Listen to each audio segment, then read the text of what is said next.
Every stitch told a story, until one thread unravelled everything. Welcome to Marple Mysteries. I am your host, Harrington. Type your city in the comments. I'm always amazed at how far we reach. You tailor this mystery world with your voices. Let's unravel it. It was a bright, well-behaved sort of morning in the village of Broadhaven, one of those late spring days that seemed to carry the scent of secrets beneath its floral charm. The hedgerows were full of primroses, the vicarage lawn had just been clipped, and outside the window of the High Street's only haberdashery, a modest brass plaque read, "Edgar Wren and Son, Bespoke Tailors, since 1894. It had recently been polished. The air held a sort of restrained celebration. It was the morning of the Broadhaven Spring Fete, a cheerful event marked by tea tents, jam competitions, and this year a display of vintage fashion curated by none other than Edgar Wren himself. His shop, with its old-world charm and bay, window draped in velvet swatches, had dressed 3 generations of Broadhaven's men in tweeds, worsted, and the occasional morning coat for funerals. The fete, held in the vicarage gardens, was well underway by 11:30. Miss Marple, seated beneath a striped awning with a modest cup of Darjeeling and a lace-trimmed parasol, was enjoying both the weather and the company. She listened with gentle amusement as Mrs. Petherbridge, the bank manager's wife, regaled her with the minor scandal of someone's chutney being store-bought. Just as Miss Marple was about to delicately suggest that Mrs. Petherbridge consider the possibility of kindness over correctness, a ripple passed through the crowd like wind through linen. A young boy had come running, Tommy Milsom, the blacksmith's lad, his face pale beneath his freckles. He stumbled toward the marquee where Reverend Ainsworth was announcing the winner of the rhubarb tart contest and whispered something urgently. The Reverend's jovial expression faltered. Then, quite plainly, he stood on the podium and said, "Excuse me, Terribly sorry, ladies and gentlemen, but there has been an incident. Mr. Edgar Wren has been found in his shop. I believe the constable has been summoned." Miss Marple did not stir. Her eyes, however, took on that faint glimmer. familiar to those who knew her best, the one that always appeared just before something dreadful became clear. By 12:30, the fete had disbanded into a quiet, murmuring exodus. The bunting flapped gently in the wind, like a whisper of things left unsaid. Outside the tailor's shop, Constable Reeve stood awkwardly beside the open door, preventing entry. Behind him, inside the dim, tidy workspace, Edgar Wren lay slumped over his cutting table, a pair of shears still in one hand. His spectacles were askew, and a length of fine Harris tweed was stained a peculiar spreading red. "There's no sign of forced entry," Reeve was heard saying. "And nothing appears to have been stolen. Just him, gone. Stone cold." Miss Marple, on her return home to her ivy-framed cottage on St. Mary's Lane, paused briefly to admire her rosebuds and consider what she had seen. Not the body, of course, she had no desire to gawk, but the details. The shears were in his left hand. Edgar Wren, she recalled from a conversation about embroidery once, had always been very proud of his right-handed cut. "Curious," she murmured to herself as she removed her gloves and set the kettle to boil. Very curious indeed, and so Broadhaven's tidy stillness was pricked like a thumb on a needle. The tailor had cut his final pattern, and somewhere, stitched between politeness and propriety, was a killer. The day following the fete dawned cool and grey, as if the weather itself had sobered with the news of Edgar Wren's sudden death. Broadhaven, usually cheerful and sedate, was now a simmering pot of whispers. Curtains twitched. Conversations once centred on jam and begonias had shifted entirely to theories about the tailor's demise. At the village shop, Mrs. Weatherby insisted to anyone within earshot that it must have been a robbery gone wrong. "They say he kept petty cash in a biscuit tin behind the measuring books," she declared, tapping her nose as if in possession of privileged intelligence. "And he was always so fussy about locking the place. Can't imagine someone local." "Did it, can you? I can imagine anything," muttered old Mr. Kemp, the gardener, who'd overheard the tale 3 different ways before breakfast. Miss Marple, meanwhile, went about her morning errands with her usual quiet efficiency. She stopped in at the post office for a new sheet of stamps, exchanged pleasantries with Reverend Ainsworth about the half-spoiled fete, and paused outside the tailor's shop, where a crude chalk outline marked the edge of the constable's investigations. The window display remained untouched. A mannequin in a 3-piece suit stood stiffly in the corner, oblivious to the dark drama that had unfolded within. Inside the shop, Constable Reeve was busy taking statements. He looked up with mild relief when Miss Marple entered.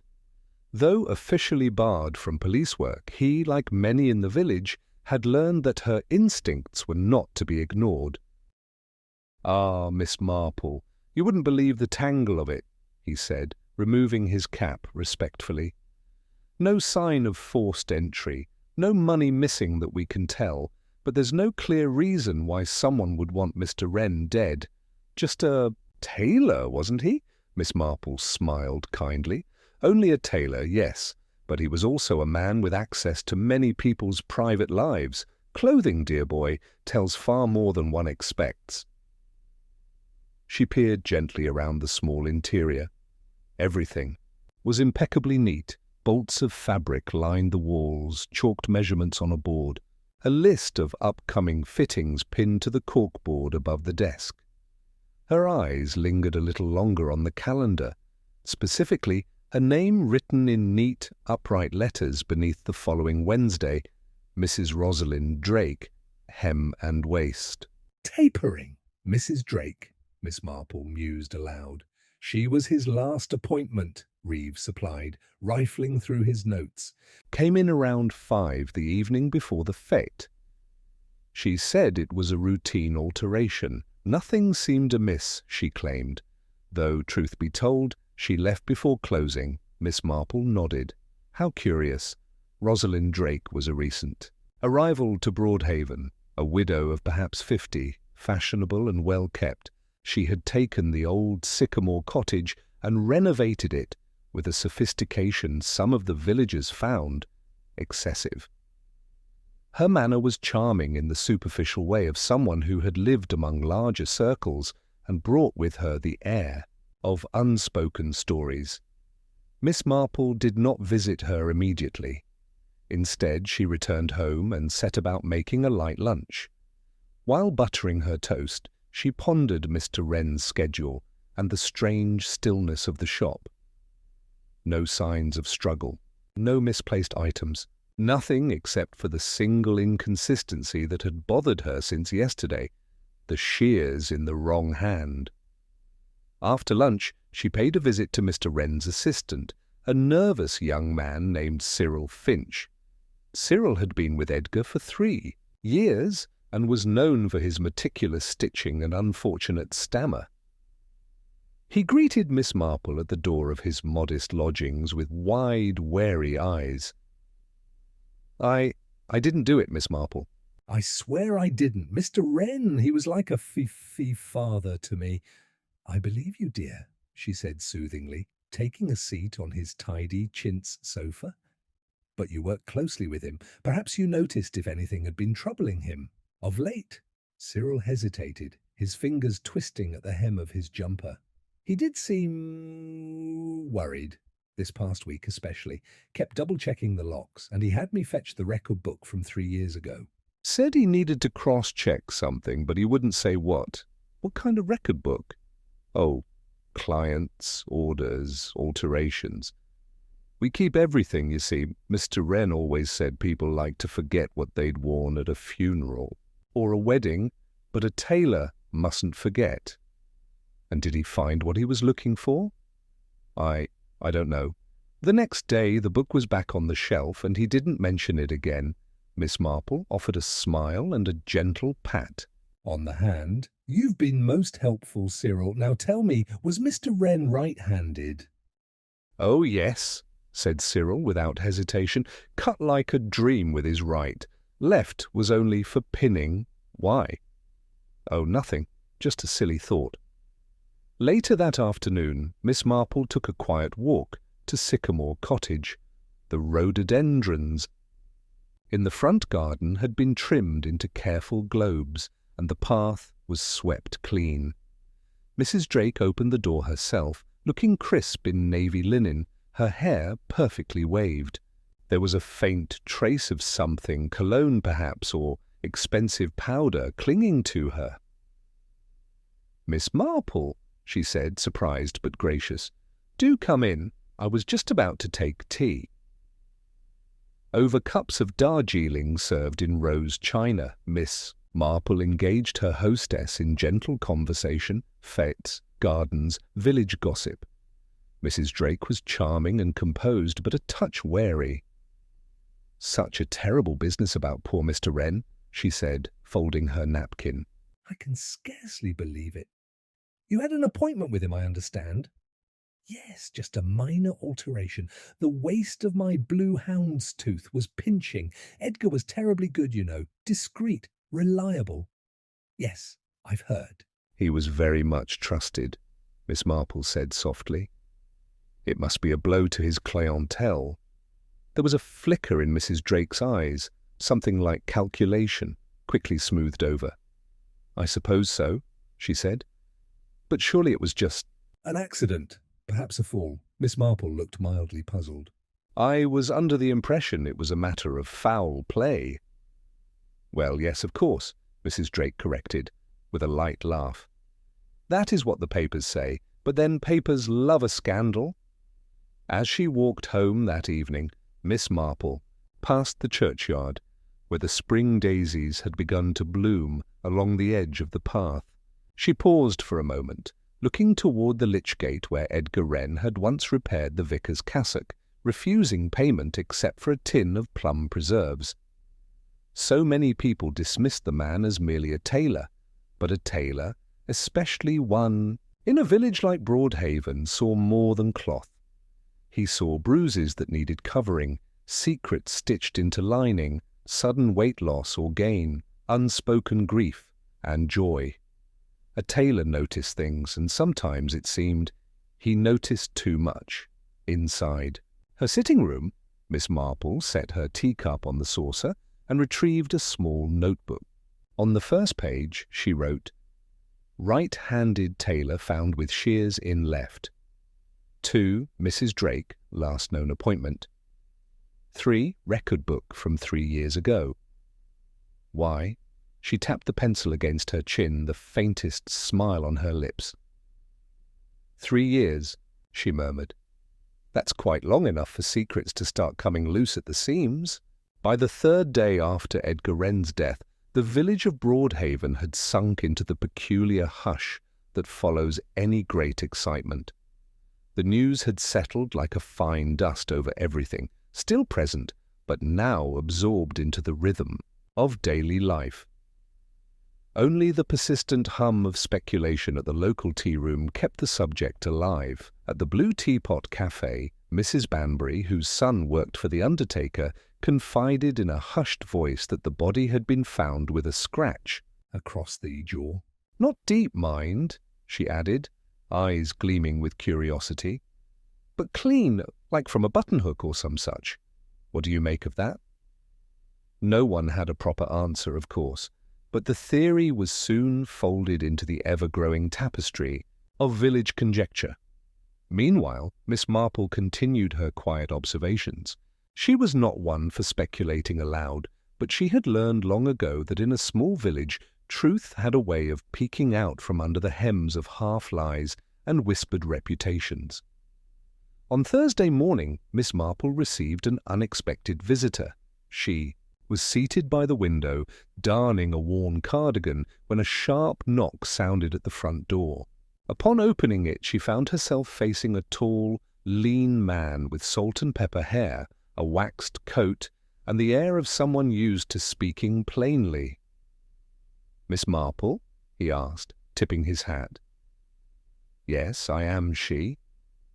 "Inspector Cresswell, County, CID. I'm here following up on the matter of Edgar Wren. I understand you've been helpful before." Miss Marple offered a polite smile. "Oh, I'm sure I wouldn't know anything of value, Inspector, but I do keep my eyes open." He nodded once. "May I come in?" In the parlour, over a modest cup of tea and a plate of butter biscuits, Inspector Cresswell laid out his concerns. "Your local constable says you noticed the shears were in the wrong hand." "I merely observed what struck me as odd," Miss Marple replied gently. "I don't pretend to draw conclusions from it." "Well, it struck me too, and now we're in the unfortunate position of having no clear suspect and very little to go on, but there's one thing I wanted your opinion on." She looked up, curious. "Do you know of a man named Reginald Pratt?" Miss Marple blinked, and then gave a slow nod. "Yes."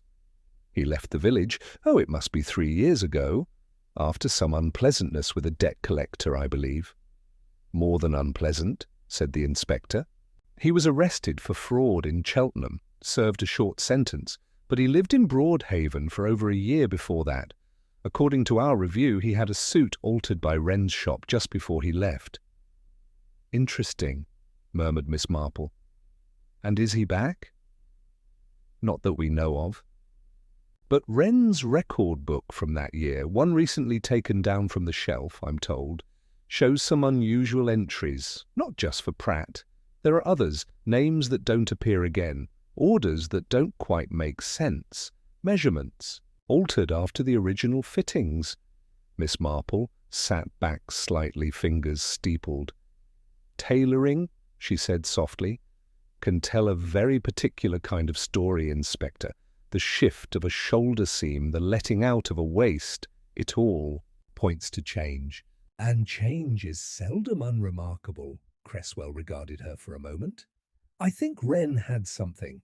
Information, leverage, maybe even evidence, hidden in plain sight. But whatever he knew, someone didn't want him to say it aloud, The inspector left. Miss Marple stood by the window and watched him walk down the path. The wind stirred the budding roses and tugged gently at the ivy clinging to the fence. Later that day, Miss Marple paid a visit to the vicarage. The Reverend Ainsworth was an earnest, slightly forgetful man with the kind of temperament that lent itself well to funerals and flower shows. He greeted Miss Marple warmly and ushered her into his study, where papers lay in small, disorganized heaps, and a half-eaten scone languished beside the sermon notes. "I imagine you've come about poor, Edgar," he said, sighing. "In a manner of speaking, yes," said Miss Marple. "I was wondering if you might recall anything peculiar, visitors, conversations, anything out of the ordinary, about Edgar Wren in the past few weeks." The vicar frowned thoughtfully. "Well, we did speak briefly after the service a fortnight ago. He mentioned needing to make amends with someone. Said he'd held on to something too long and it was time to put it right." "Did he say who?" "No, only that it was tied to something sewn into the past, if you'll forgive the phrasing." Miss Marple's gaze sharpened slightly. "And did he seem worried?" "Not exactly. More resolved. As if he'd been carrying a burden and was finally ready to set it down." She thanked him and departed, her thoughts now turning back to Mrs. Rosalind Drake. Why was her name written in the appointment book so clearly? Not just penciled in, but underlined in ink. A regular customer, certainly, but the only one marked so distinctly that week. And that flicker, oh yes, the flicker of something behind her eyes when Miss Marple had brought up Edgar's trustworthiness. That afternoon, Miss Marple stopped by Cyril Finch's lodgings once more. He was at his sewing machine, mending a pair of trousers with mechanical diligence. "Cyril?" she said after a moment. "Did Mr. Wren ever speak of Mrs. Drake?" He hesitated, then nodded. He did. Not often, but he was always careful when handling her things. Said she was a woman with more history than she let on. Once found a cigarette burn in one of her jacket linings and said, "She doesn't smoke, but someone close to her does." Or did. Miss Marple's eyes narrowed, her mind quietly turning. "Did he ever confide in you about a particular suit, one that seemed off? Perhaps altered more than once? A man's suit from some years ago?" Cyril's brow furrowed. "Yes, now you mention it. There was one made in early spring, 3 years ago. I remember because it was a blue and grey plaid. Not very fashionable. But Mr. Wren took it in and then let it out again. Twice. He kept saying the man wasn't who he pretended to be." "Do you remember the name?" "No. But it wasn't anyone I recognized." That evening, Miss Marple sat once more at her writing desk. She reviewed her notes, slowly piecing together the possibilities. She drew a faint line between the name Reginald Pratt and a question mark, then another between Mrs. Drake and the same man. If Mr. Wren had known of a connection between them, if Mrs. Drake had once known a man like Pratt, perhaps before coming to Broadhaven, he might have kept quiet until he could no longer do so. Final question lingered. What had happened 3 years ago that had made Edgar Wren look twice at his records this week? And, more troublingly, why had he waited this long to speak up? She closed her notebook. The truth, she felt certain, was stitched tightly into something clever, something well-made, and something someone had no intention of unpicking. Not without force. And somewhere in Broadhaven the person responsible still walked the lanes, smiled at neighbours, and believed themselves safe. But Miss Marple, with her soft step and gentle voice, had begun the patient work of unravelling. Saturday arrived with a drizzling rain that streaked the cottage windows and soaked the cobbled lanes of Broadhaven. It was the sort of weather that encouraged most villagers to remain indoors, yet it did little to dampen the undercurrent of intrigue that hummed through the town. The novelty of Edgar Wren's death had not worn off. In fact, it had deepened. There had been no arrest, no firm suspect, and most unsettling of all, no clear motive. That void, as Miss Marple knew all too well, invited imagination to fill it. At the baker's, one whispered that Mr. Wren had been poisoned through a cup of tea. At the grocer's, another swore he'd overheard 2 constables say it was strangulation. Neither was true. But the facts, what little the police had released, only made things more tantalizing. A quiet man, alone in his shop, murdered, in silence, no missing money, no signs of forced entry, a weapon anyone might have handled, and above all, the incongruity of that left-handed shears. Miss Marple, of course, preferred to follow patterns, and on this damp morning she intended to pursue one that had begun to take shape in her mind. She fetched her umbrella and made her way, unhurried, to Sycamore Cottage. Rosalind Drake opened the door with her usual cool poise, dressed in a cream jumper and slacks. She looked more surprised than pleased to see her caller. "Miss Marple," she said, "I wasn't expecting company." "I do beg your pardon, my dear," said Miss Marple gently.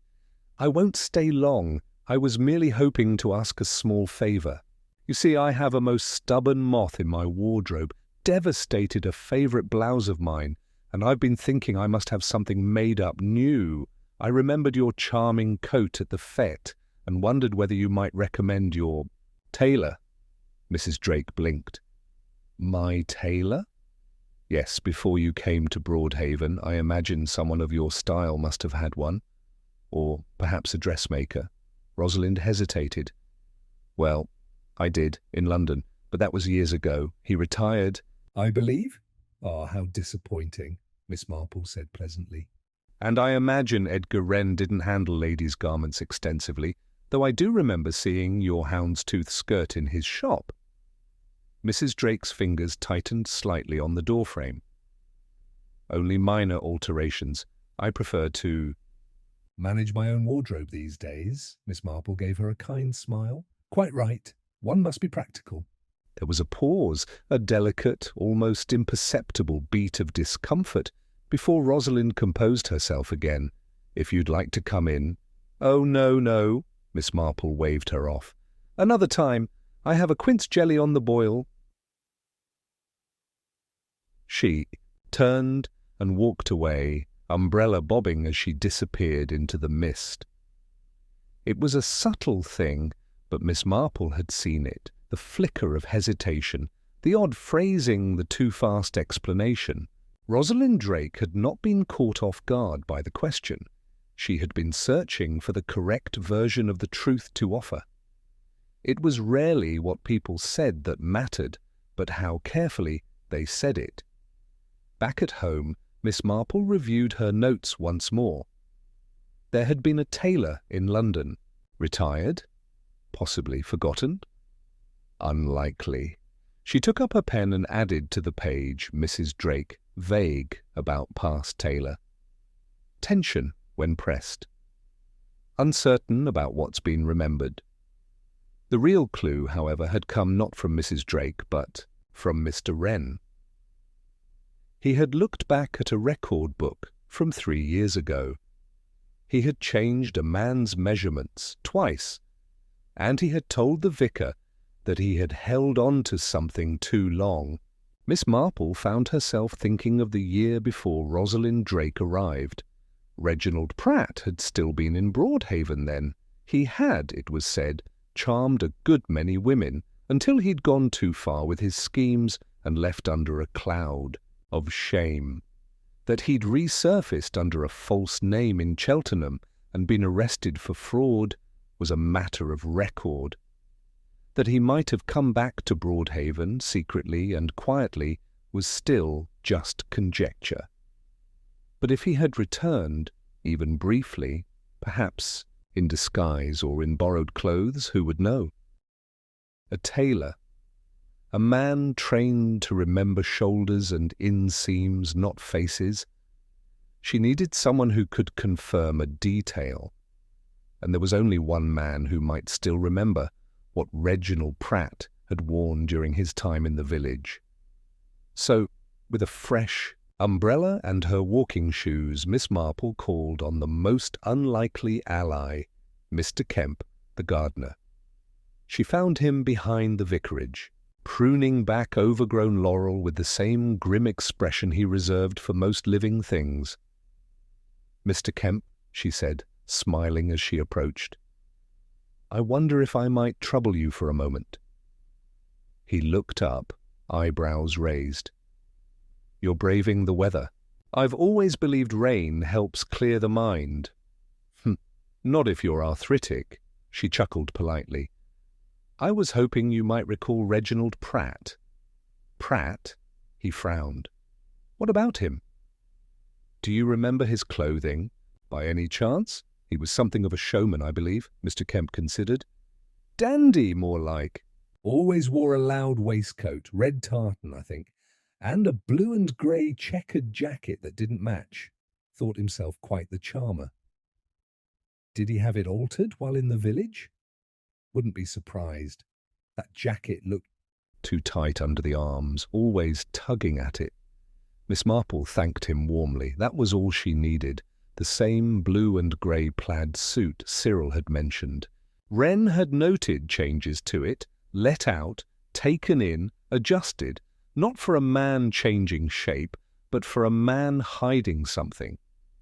If Reginald Pratt had returned to Broadhaven, even briefly, perhaps under another name, and had needed Edgar Wren's services again, he would not have risked going to a new tailor. And if Rosalind Drake had any connection to him, The link was becoming clearer. That evening, Miss Marple paid another visit, this time to Cyril Finch, who answered the door with thimble still on his finger. "Cyril, do you still have the blue and grey Suit, the one with the unusual alterations?" He looked startled. "It's in the storeroom. I didn't think it was relevant. Would you mind showing it to me?"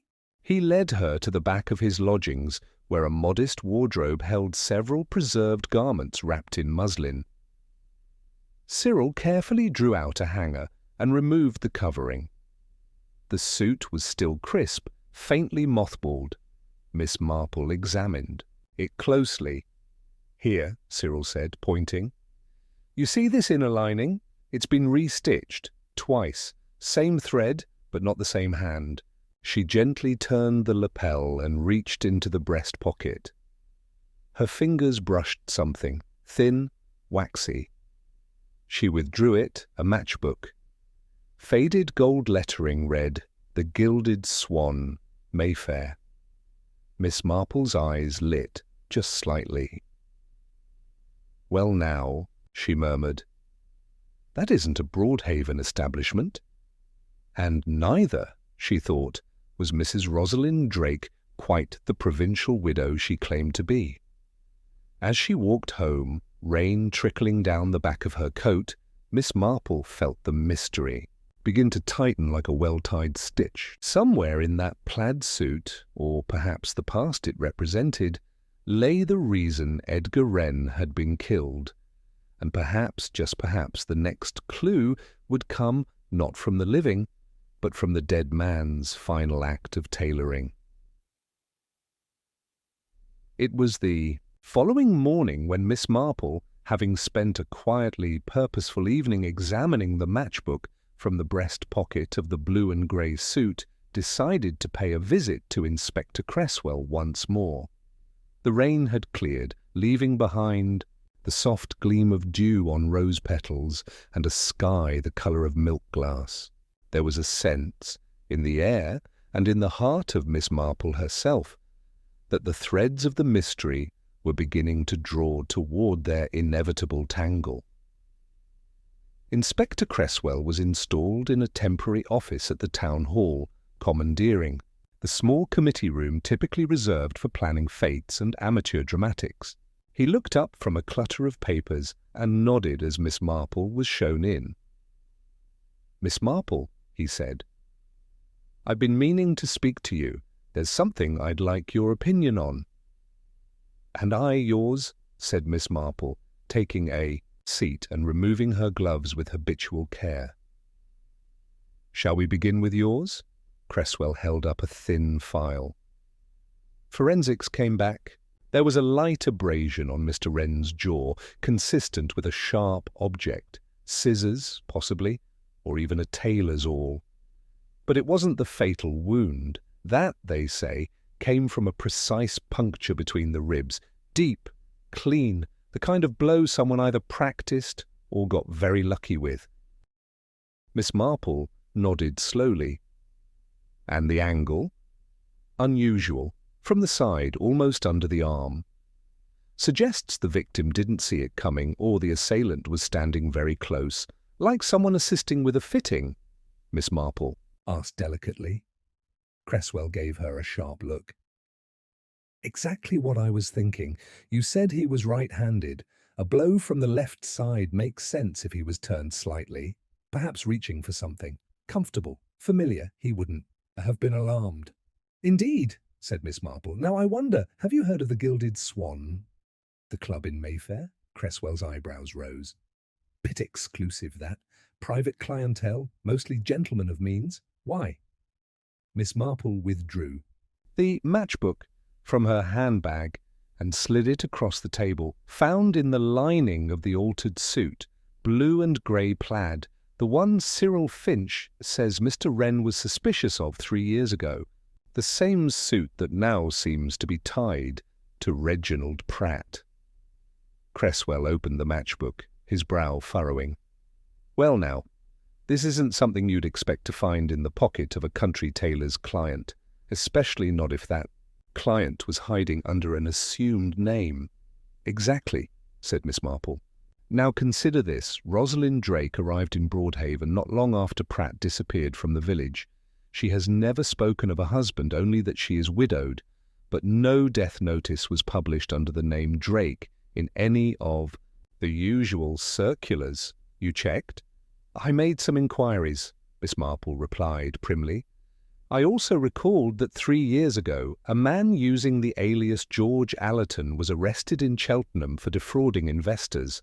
It caused quite the stir in the London circles. He was released after serving only 18 months. There were whispers he had a wealthy accomplice who disappeared with most of the funds.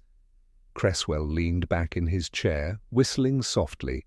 And you think Mrs. Drake? I think, Miss Marple interrupted gently, that she and Reginald Pratt, who may well have been Mr. Allerton, were more than acquaintances. I think they had a shared past. I think Mr. Wren recognized something or someone, and I think he meant to bring it to light. The inspector stood and walked to the window, folding his arms. If what you're saying is true, then Mrs. Drake had reason to keep Edgar Wren quiet. Indeed, especially if he remembered details others might not, like a jacket he'd altered once, and again, for a man he'd never quite trusted. Cresswell turned back to her. Then we need to question her. Carefully? Miss Marple smiled. Yes. But I believe a more delicate approach may be needed, one that allows the suspect to speak, perhaps overstep. That afternoon, a curious invitation made its way to Sycamore Cottage. It arrived by hand from Mrs. Rosalind Drake herself. Dear Miss Marple, would you be kind enough to join me for tea this afternoon? I find myself in need of both company and distraction. Cordially, Rosalind Miss Marple tilted her head at the note and allowed herself a small, amused smile. It was, she thought, the mark of someone trying to stay one step ahead or determine just how far behind she had fallen. At precisely 4 o'clock, Miss Marple stepped into the immaculate parlour of Sycamore Cottage, where tea had been laid. Out on a polished mahogany table, Mrs. Drake was already seated, a vision of calm in a silken blouse and pearls. I do apologize for the sudden invitation, she said smoothly, but the past few days have left me rather on edge. Understandably, Miss Marple replied, taking the offered cup. Such a terrible thing. One never expects it in a village like ours. No, one doesn't. They sipped in silence. For a moment, the fine china clicking softly against saucers. I do wonder, said Miss Marple lightly, whether Edgar Wren ever kept copies of his customer measurements. It's quite a habit among experienced tailors. They seldom forget a body once they've fitted it. Mrs. Drake's eyes flicked up. I wouldn't know. No, I suppose not. Still, he would have recognized a suit he'd worked on before, even if the name had changed. Is that what the police think? Mrs. Drake asked, far too casually. Miss Marple tilted her head, all soft curiosity. Oh, I imagine the police think many things, but I've always believed it's not what one hides, but how one hides it. That says the most. There was a pause. The air seemed to grow heavier. You're very clever, Miss Marple, Mrs. Drake said finally, the edge of something faint but sharp in her voice. But cleverness can sometimes lead one down the wrong path. True, Miss Marple agreed pleasantly. And yet sometimes a matchbook in a pocket, a jacket let out too far, or a name remembered in the wrong place, well, they do have a way of guiding one back to the right path. She took a sip of tea.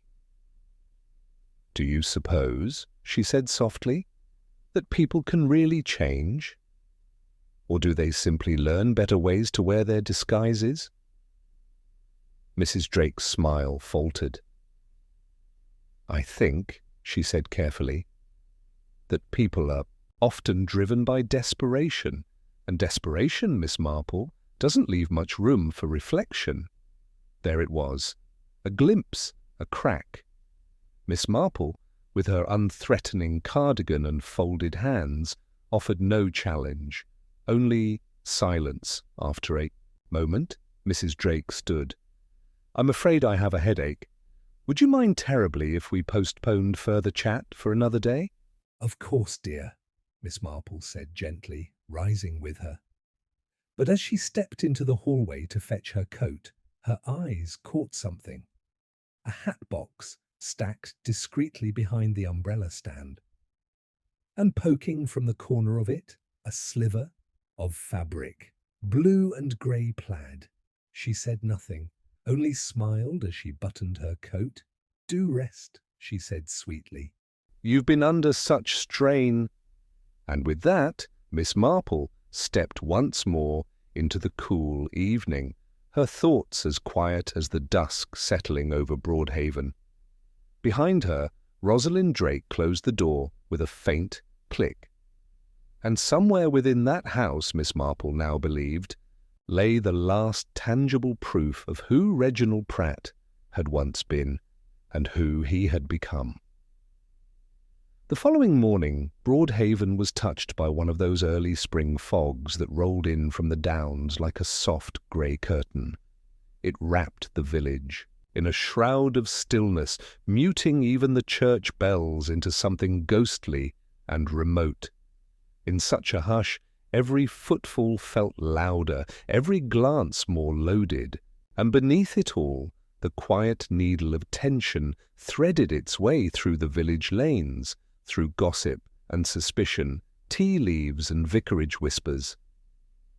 Miss Marple, rising as always with the dawn, watered her window boxes and fed the birds, before settling once again into her drawing-room, her knitting idle in her lap.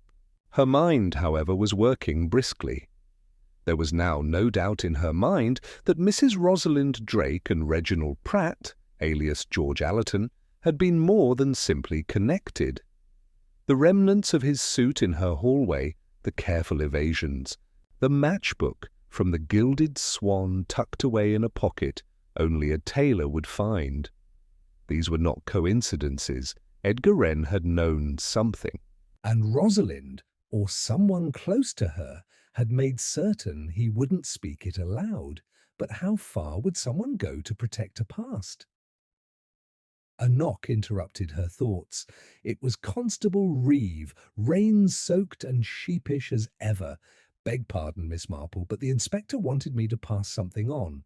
"Said it might interest you."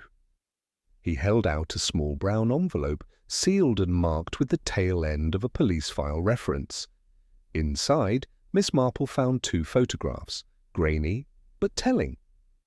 One showed Reginald Pratt at the time of his arrest, in Cheltenham, moustached, lean, with that distinctively long face and well-cut suit. The second was older, taken from a social column clipping. Standing beside him, her arm looped through his, smiling for the flashbulb, was none other than Rosalind Drake. But her name, printed neatly beneath the photo, was Rosalind Cavendish. Miss Marple held the photo close, squinting at the old typeset. Gala at the Gilded Swan, George Allerton and Rosalind Cavendish in attendance. Well then, the past had begun to speak at last. By 10 o'clock, Miss Marple had arranged a quiet meeting with Inspector Cresswell at the vicarage garden under the pretext of helping the Reverend catalogue some donated hymnals. The inspector arrived in his usual efficient stride, nodding curtly as he pulled up a chair beneath the hollyhocks. "We've confirmed it," he said. "Cavendish was her maiden name. She was linked to Allerton in London, even helped rent a flat in Mayfair under her name. No record of a marriage certificate, though. Seems they were close but not legally bound." "That fits," Miss Marple murmured. "Rosalind Drake isn't a widow. She's a woman with a vanished past and a man she needed to forget." Cresswell handed her another folder. "Found something else." Wren's personal ledger, not the shop records. This was in a locked drawer. Took us a bit to get the warrant, but here it is. Miss Marple flipped the pages carefully. The entries were sparse, written in tight handwriting. Dates, names, brief notes. Most were routine, but near the bottom of the most recent page was an unusual line. RC suit repair, same fabric, same cut. Wore it again, knows it's wrong. Keeps the buttons, same gold crest, doesn't think I remember. Miss Marple read it twice. He recognized the suit, she said softly.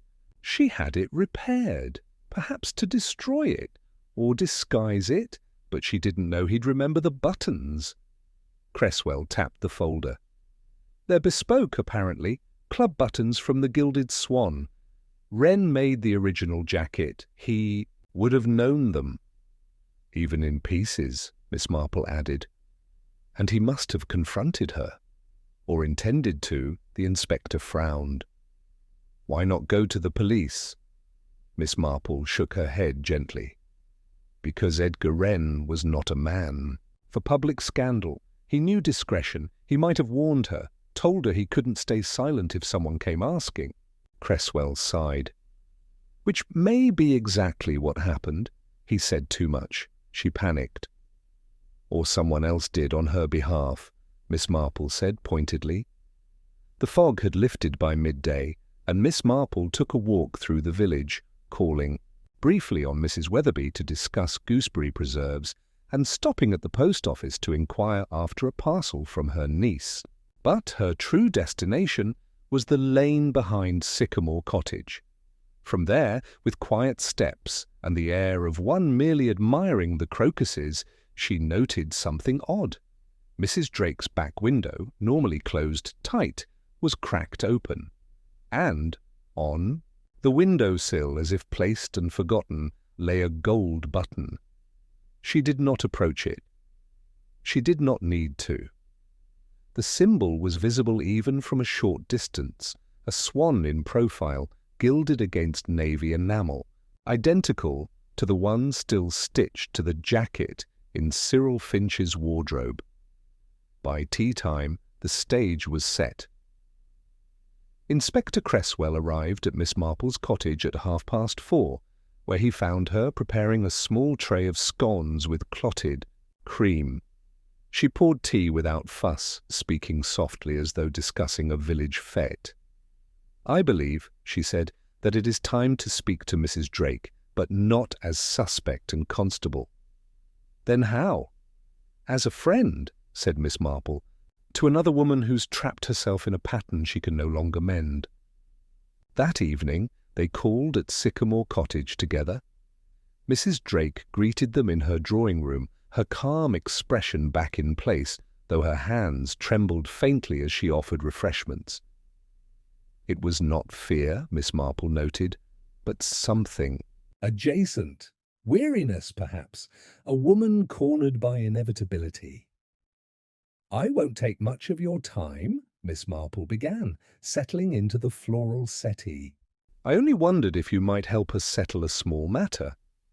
Mrs. Drake sat opposite. Of course.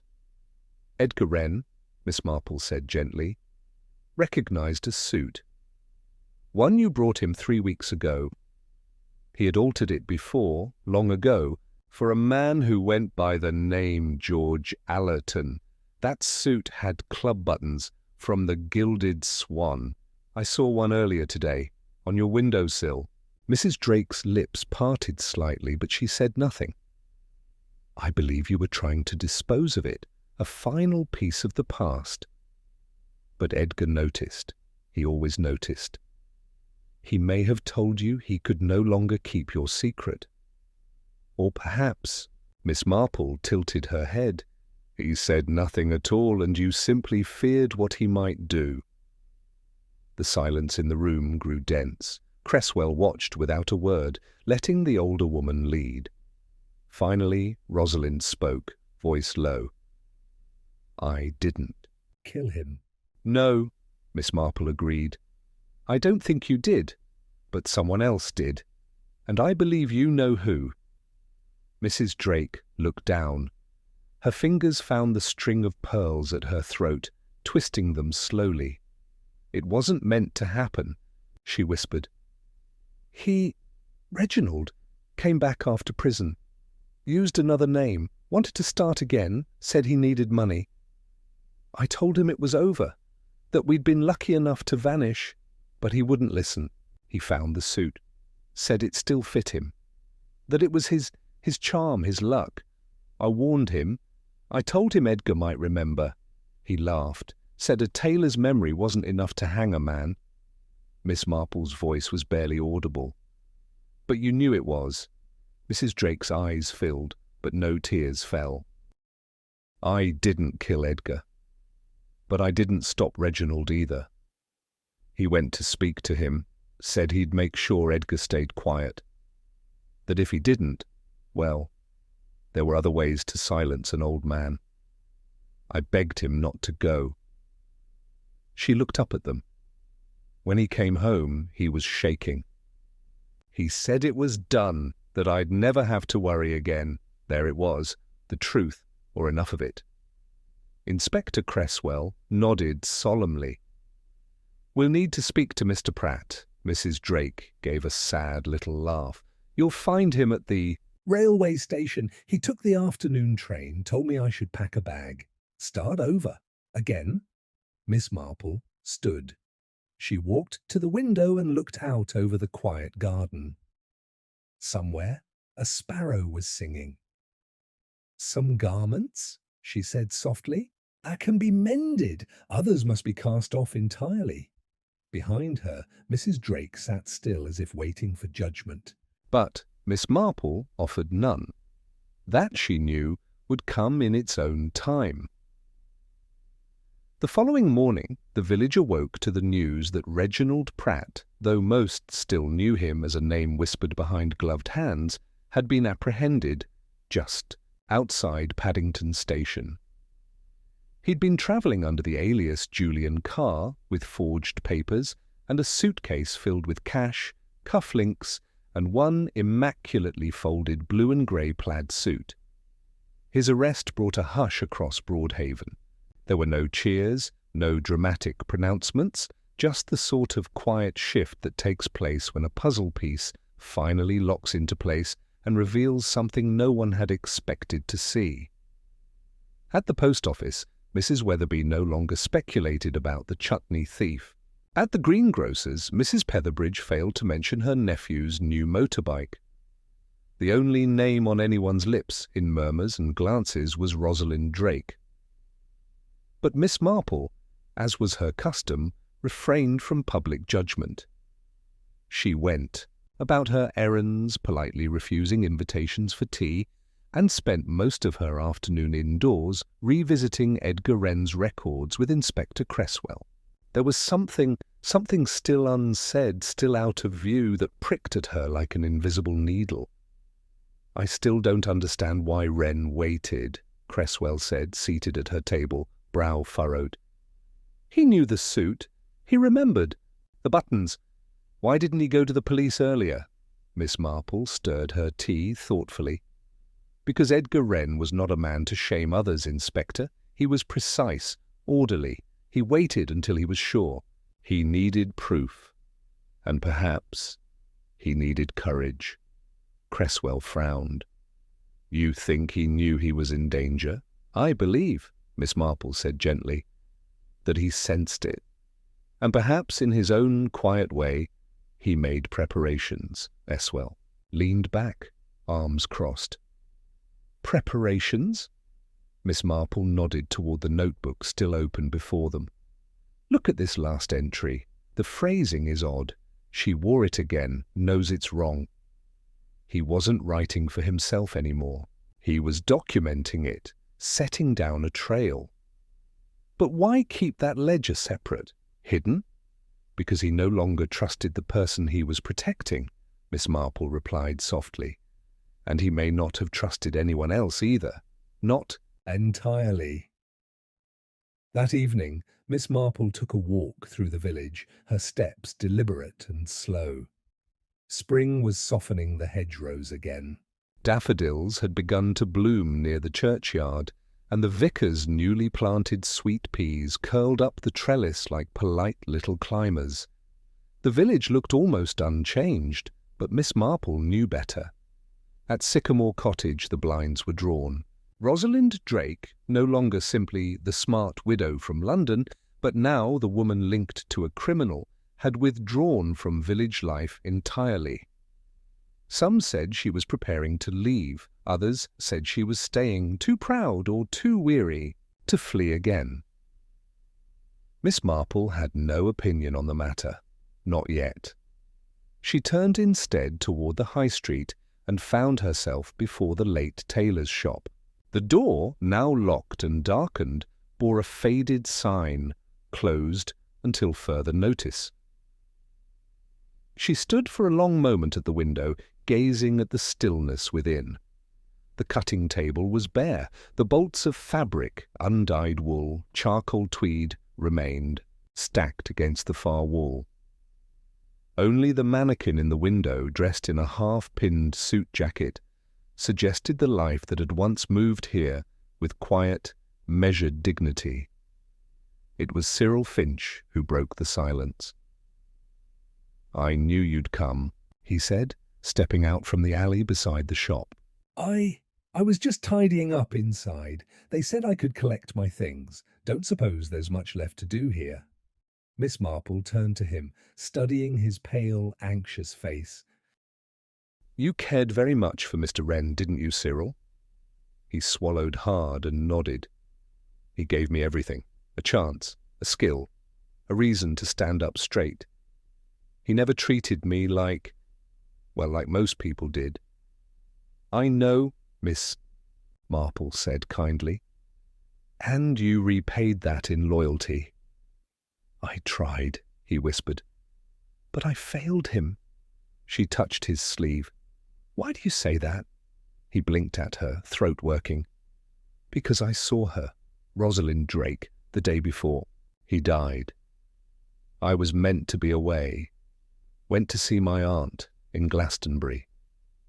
But I came back early, walked past the shop, and saw her leaving. She looked Angry, flushed. "I was going to ask Edgar about it, but I didn't. I thought it wasn't my place." Miss Marple watched him closely. "Did he ever tell you what they spoke about?" Cyril shook his head. "No, but he seemed different after." that, quieter, like something was weighing on him. She took a moment, then asked, "Cyril, may I see the workroom one last time?" He hesitated only briefly before unlocking the door and guiding her through the quiet space. Inside, the air smelled of chalk and camphor, fabric and old wood. Everything was in place. Almost. Miss Marple moved toward the cutting table, eyes flicking over the surface. She ran her hand along its edge, then paused, looking beneath it. A narrow drawer, nearly invisible, had been pulled slightly ajar. Inside, wrapped in a waxed cloth, was a folded piece of fabric. A swatch, blue and grey plaid, not the suit, but a copy, a sample. Miss Marple unfolded it with care.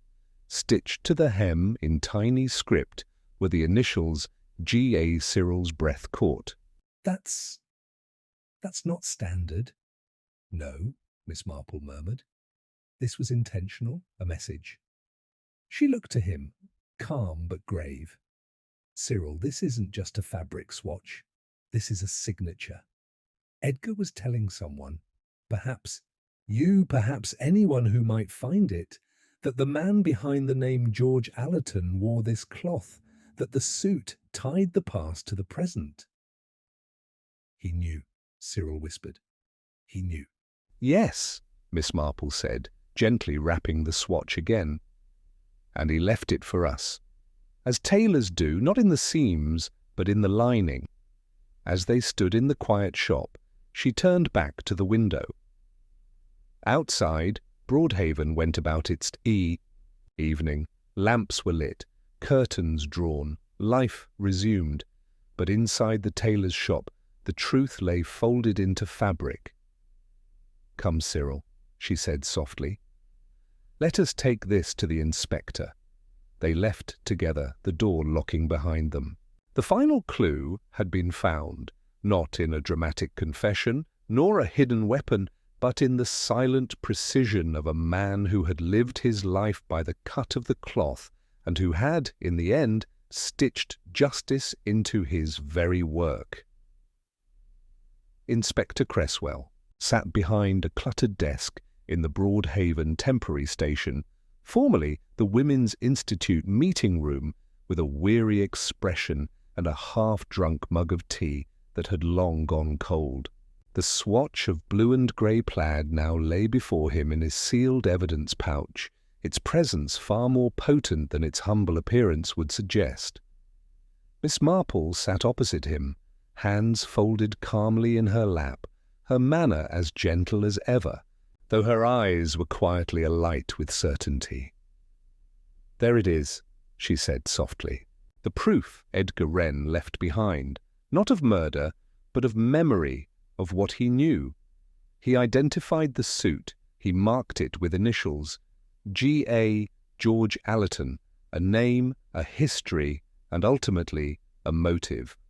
Cresswell nodded slowly. The man thought in stitches and seams. This was his way of making a statement, something official in his own trade's language. "Yes," Miss Marple agreed, because he knew the killer wouldn't think to look there. But someone honest, someone loyal like Cyril, might one day find it and understand. Cresswell tapped his pen against the desk. "And now that we have this, we can tie Rosalind Drake directly to the concealment of a wanted man. That's something. Maybe not murder, but certainly aiding and abetting. And the connection to Pratt is solid." Miss Marple sipped her tea delicately. "Ah, but we are still not quite finished, Inspector." "There is a missing piece." He raised a brow. "What more is there to uncover?" "Intent," she said quietly. "Intent and proximity. We know Edgar recognized the suit. We know he hinted at it. But someone silenced him before he could act on what he knew. And I don't believe that someone was Reginald Pratt." Cresswell frowned. "But Mrs. Drake all but confessed he went to see Wren." "Oh, I believe he did," Miss Marple said. "But consider this, Inspector. Mr. Pratt is a con man, not a killer. His methods have always been deception, manipulation, retreat. He lies, he steals, but he doesn't stab." And the injury, so precisely delivered, was not the clumsy work of a panicked man. It was methodical. The inspector frowned again. "Then who?" Miss Marple leaned in slightly. "Let me ask you this. Who benefits from silence, from ensuring both Wren and Pratt stay hidden? Rosalind Drake may not have wielded the blade herself, but someone in her household had far more reason, far more fear." There was a pause. Then Cresswell slowly stood. "You're not suggesting—" "I'm suggesting we speak again with Mrs. Drake," said Miss Marple, "but not about Reginald Pratt, about loyalty, about protection, and about a young man who knew too much and may have risked everything to keep her safe." That afternoon, they called once more at Sycamore Cottage. The house was quieter than before. The curtains remained drawn, but the scent of lilies hung in the air, perhaps an attempt to mask the stale scent of tension that had lingered since the news of the arrest. Rosalind answered the door herself. She looked paler than before, dressed in a simple cardigan and skirt, her eyes shadowed. "You're back," she said, without emotion. Miss Marple smiled kindly. "Only to ask one more question." Rosalind hesitated, then stepped aside to let them in. Cresswell remained standing, but Miss Marple settled into the same floral settee she'd occupied once before. She waited until the quiet stretched long enough for discomfort. "Rosalind," she said at last, "I believe you told us the truth, part of it anyway. Reginald did come back. He did bring danger, and you feared what Edgar Wren might reveal." Rosalind gave a hollow smile. "And now it's all over." "But it's not," Miss Marple said gently. "Not quite. Because Reginald didn't kill." "Mr. Wren, did he?" There was a long silence. "No," Rosalind whispered. "He didn't." Cresswell stepped forward. "Then who did?" Her lips parted, but no sound came. She pressed a hand to her mouth. Her shoulders shook once, then twice. It took several moments before she could speak again. "My son?" she said hoarsely. "It was Philip." Miss Marple closed her eyes for the briefest moment. "I suspected," she said softly. Rosalind's voice broke. "He overheard me and—" Reginald arguing. He knew about the past. I'd told him parts of it over the years. But he didn't know the whole truth. Not until then. When he heard what Reginald was threatening, he went to Edgar, confronted him. Edgar must have confirmed it, that Reginald was dangerous, that exposure was inevitable. Cresswell's voice was firm now. "What happened in the shop?" "I don't know exactly. Philip told me only after it had already happened. He said Edgar was calm, kind even, but resolute. Said he would go to the police, that he couldn't, in good conscience, keep the truth locked away." She buried her face in her hands. "Philip was frightened. He thought everything would collapse, that I'd be arrested, ruined, that Reginald would come back for us both. He didn't mean to kill Edgar. He said he only meant to threaten him. But when Edgar stood up, when he reached for something, Philip panicked." Miss Marple rose and placed a hand gently on Rosalind's shoulder. "Your son tried to protect you." "At the cost of an innocent man's life," Rosalind whispered. Cresswell's expression had hardened, but Miss Marple met his eyes with a steady look. "Justice," she said softly, "must still be done, but perhaps with compassion." Rosalind sat silent, broken by confession, the burden of secrecy at last released. It was later, after Inspector Cresswell had taken down a formal statement and left with quiet solemnity, that Miss Marple stepped once more into the Broadhaven twilight. The air smelled of earth and rain. A blackbird sang somewhere near the church roof. The village would hear the news soon enough. It always did. There would be talk, speculation, and judgment. Some would forgive, others would not. But the truth, like a tailor's finest work, had been laid bare, stitched carefully and slowly until every seam aligned. At the gate to her garden, Miss Marple paused and looked back toward Sycamore Cottage. A mother's love, a son's fear, a man's memory, and a tailor whose quiet life ended with a cut as sharp and final as the shears he had once wielded with such grace. Miss Marple opened the gate, stepped inside, and gently closed the door behind her. It was a damp, contemplative sort of Sunday in Broadhaven, the kind that softened footfalls on the cobbled lanes and made the morning bells from St. Martin's Church seem farther away than they were. The storm of gossip that had flared up in the wake of Rosalind Drake's confession had quieted, not out of forgiveness, but exhaustion. Even scandal, when thick enough, needs time to settle like dust in a forgotten attic. Miss Marple spent most of the morning in her garden, tending to the early peonies and clipping away the frostbitten tips from her delphiniums. She moved methodically, snipping, inspecting, quietly thinking. The confession had not surprised her. She had seen the threads being drawn together, tightened by fear, stitched in silence. But it was not satisfaction she felt, nor relief, only the cool weight of knowing. Justice, she often thought, is rarely as clean as a courtroom.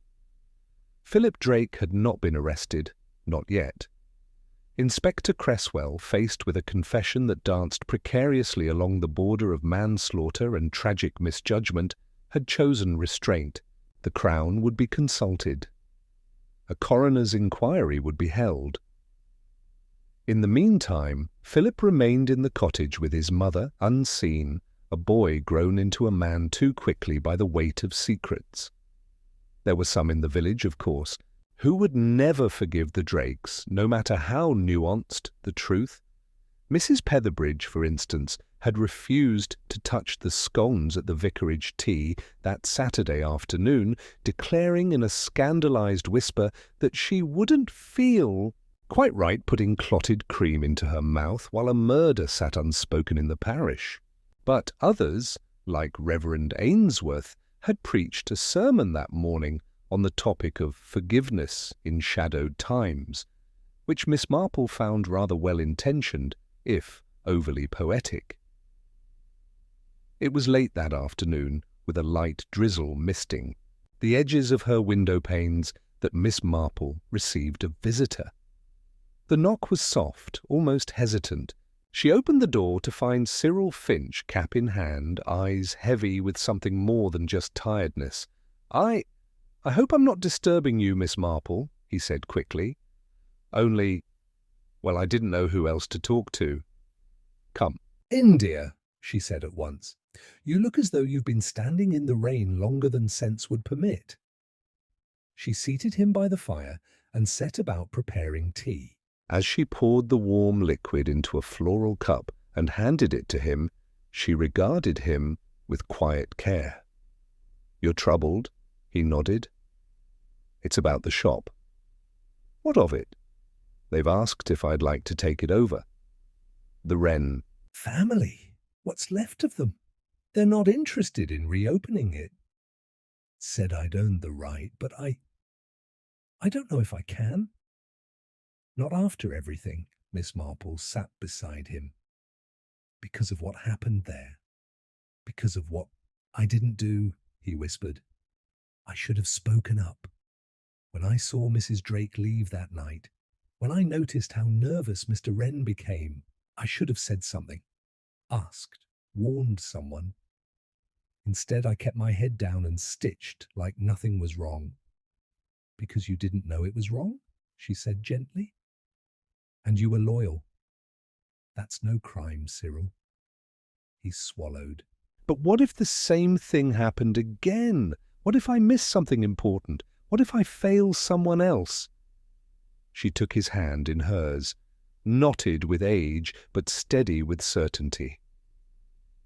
"You didn't fail, Cyril. Edgar Wren trusted you enough to leave behind that swatch. He knew who would find it. Who would understand?" He looked at her, eyes glassy. Do you think he forgave them? Rosalind? Philip? In the end?"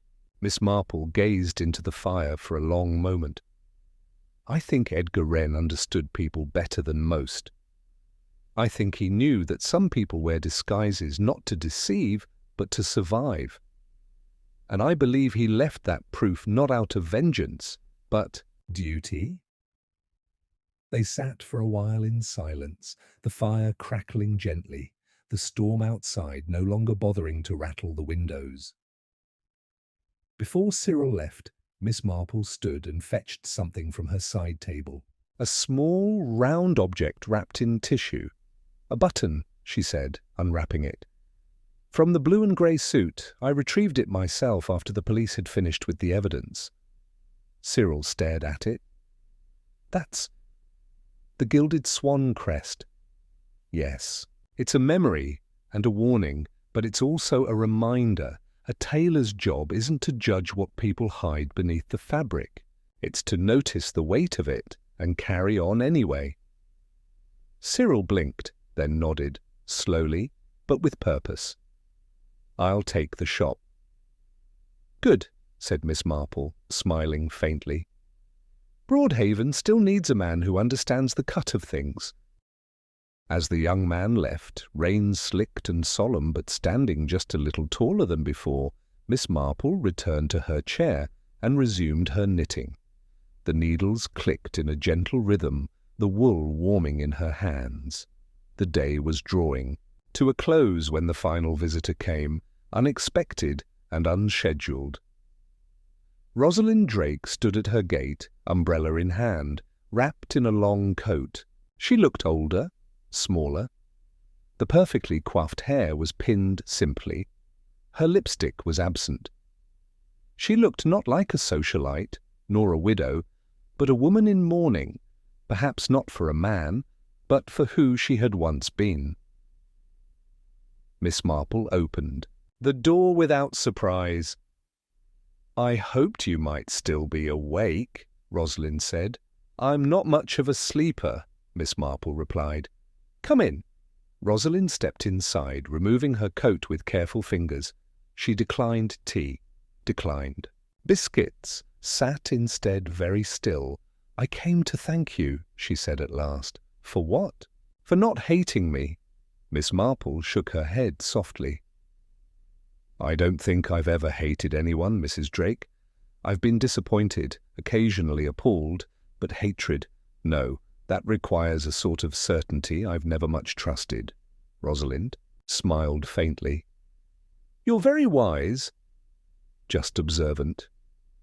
They sat in silence, the mantel clock ticking softly. "I've decided to leave," Rosalind said, "not because of the village, not even because of the shame, but because Philip deserves a place to heal without stares and whispers." Miss Marple nodded. "And you?" "I shall heal too." In time, as she stood to leave, Miss Marple said quietly, "You loved him once, didn't you?" "Reginald Pratt." A pause, then, "Yes, very much, before I knew what love should not be." Miss Marple walked her to the door. "Be kind to yourself," she said. "You've already paid a price. Don't let the world extract a second." Rosalind nodded, the softest gratitude in her eyes, and stepped into the fading light. The village would shift, as it always did. The shop would open again under new hands. New customers would come. And the story, this story, would fold quietly into Broadhaven's memory, half-whispered at garden parties, murmured over teacups. But Miss Marple, from her window with the lace curtains and the rose bushes blooming beneath, would remember every thread. Because sometimes it takes a tailor to see what's been sewn in, secret. And sometimes it takes an old woman in a cardigan to gently, patiently unpick it. A fortnight passed, and the quiet rhythms of Broadhaven slowly resumed their comforting familiarity. Spring pressed forward with renewed vigour, as if to cleanse the village of all its recent heaviness. Daffodils crowded the churchyard in golden bloom, children kicked footballs along the vicarage wall again, and the bells resumed their usual cheer. But under the surface of things, as Miss Marple well knew, not everything returns as it was. People no longer lowered their voices when speaking of Edgar Wren, but they spoke of him with a tone reserved for the good and the fallen. His funeral had drawn nearly every villager, even the reluctant and the stiff-necked. The Reverend Ainsworth had delivered a gentle, dignified sermon on the honest labour of quiet men, and the church had been filled with the scent of white lilies and woolen coats still damp from morning mist.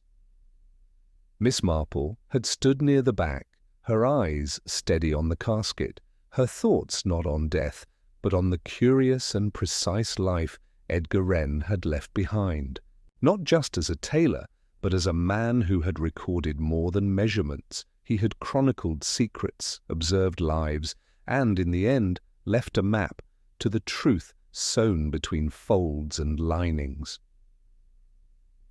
Later that week, Inspector Cresswell returned to Broadhaven. for the final time regarding the case. They met at the Blue Teapot Cafe just after the lunchtime rush. Miss Marple took her usual table near the window where she could watch both the square and the doorway with equal discretion. Cresswell arrived, as he always did, with an efficient stride and a notepad poking from his breast pocket. "It's official now," he said, sliding into the seat opposite her. "No criminal trial. Philip Drake will not be charged. The coroner's jury returned a verdict of death by misadventure, manslaughter, under extreme emotional duress." Miss Marple nodded. "A just conclusion, I think." "I suppose," Cresswell said, though his expression was not entirely settled. "There's talk that Rosalind Drake may sell the cottage. Word is, she and her son have moved in with a cousin in Sussex." "Good," said Miss Marple softly. "They need the quiet more than they need absolution." Cresswell gave a half-smile. "I imagine that's something you believe strongly in?" "Absolution?" She took a sip of her tea. "No, but quiet?" "Very much so." They were both silent for a moment, the air between them filled with the calm that comes only when a knot has finally been loosened. Then Cresswell leaned forward, resting his arms on the table. "I have to admit, I wasn't entirely sure about your theory at first, but you were right. Edgar Wren left us a trail, not of facts, but of feeling, observation. That ledger of his, the swatch, even the placement of those shears, he knew what he was doing." "Tailors always do," Miss Marple said with a faint smile. "They may seem quiet, but their whole life is built on seeing what others overlook." "Like you," Miss Marple chuckled gently. "Oh no, Inspector, I merely observe human nature. I leave precision to those with steadier hands." He laughed, thanked her again, and excused himself.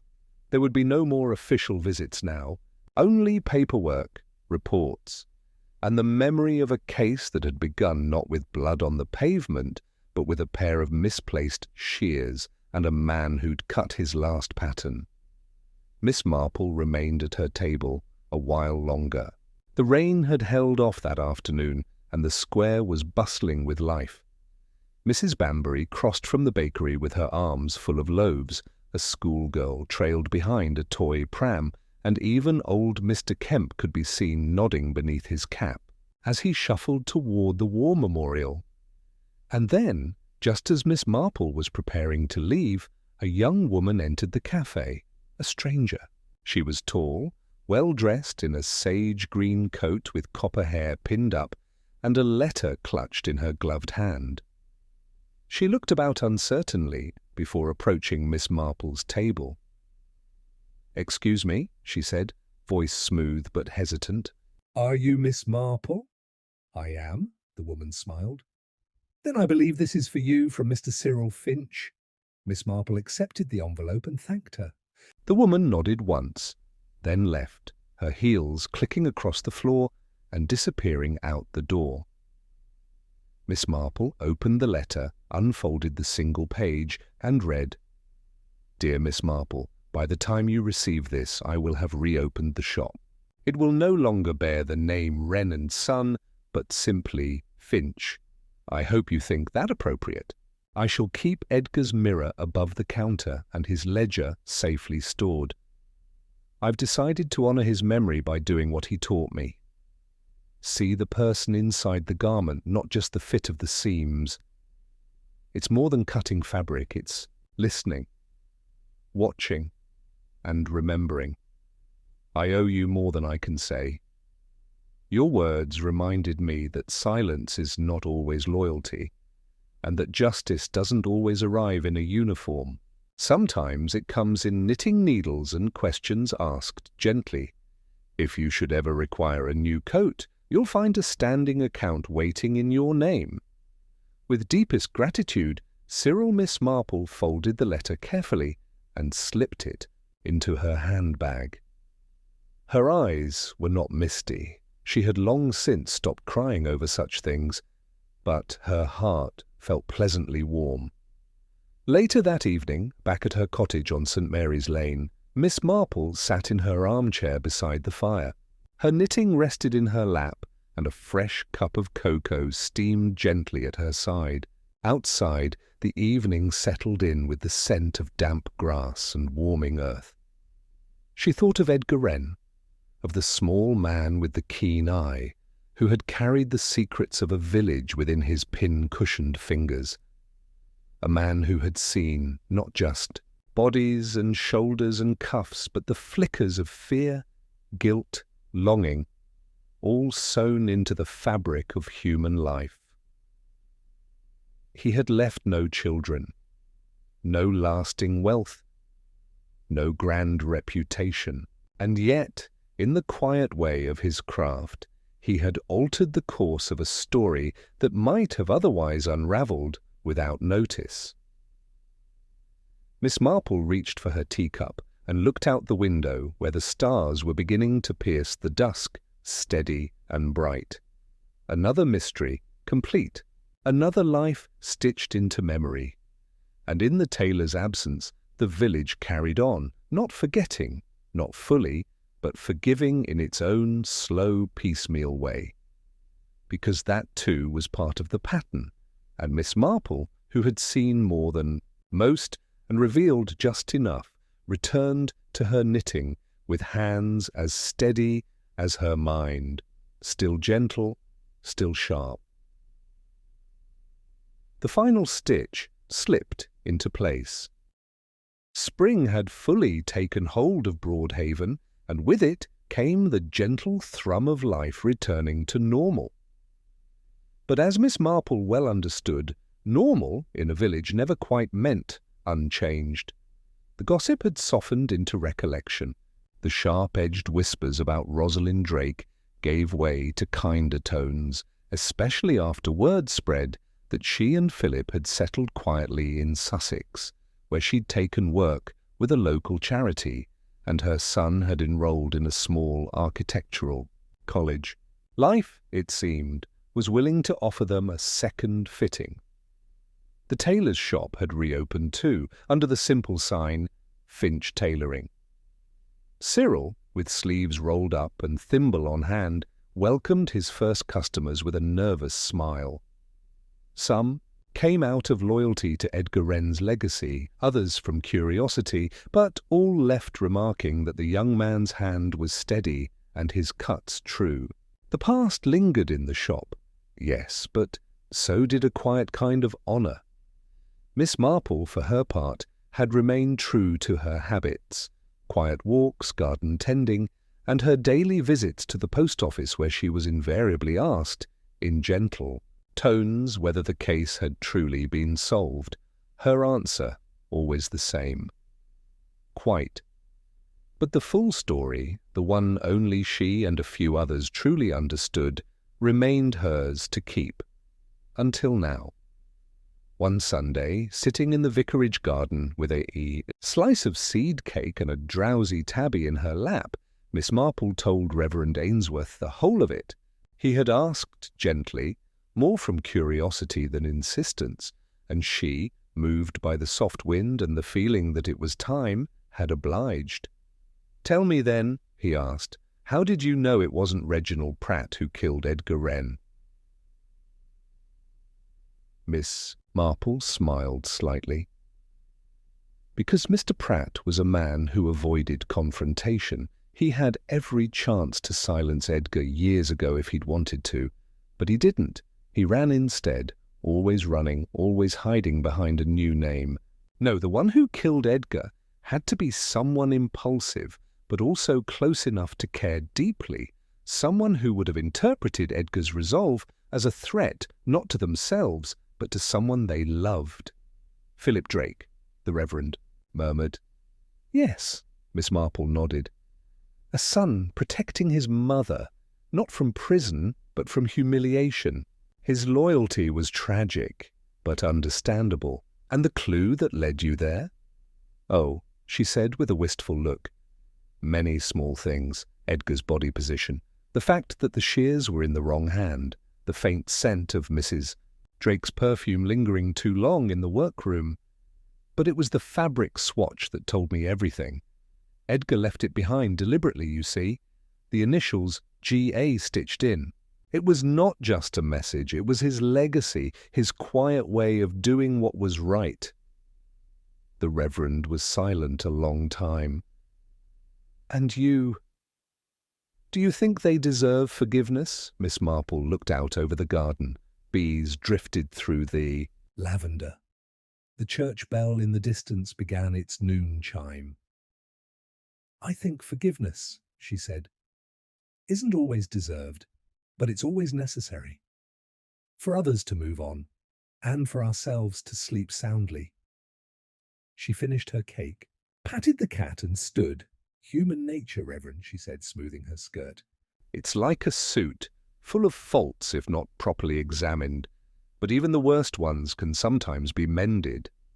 As she made her way back home through the budding lanes of Broadhaven, past the tailor's window where a new waistcoat sat proudly displayed, past the bakery with its rows of apple tarts, she felt, as she always did after such cases, a certain solemn peace.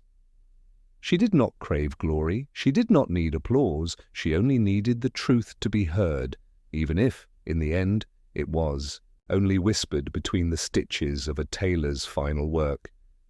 And so the pattern held, quiet, steady, true, just as it always had.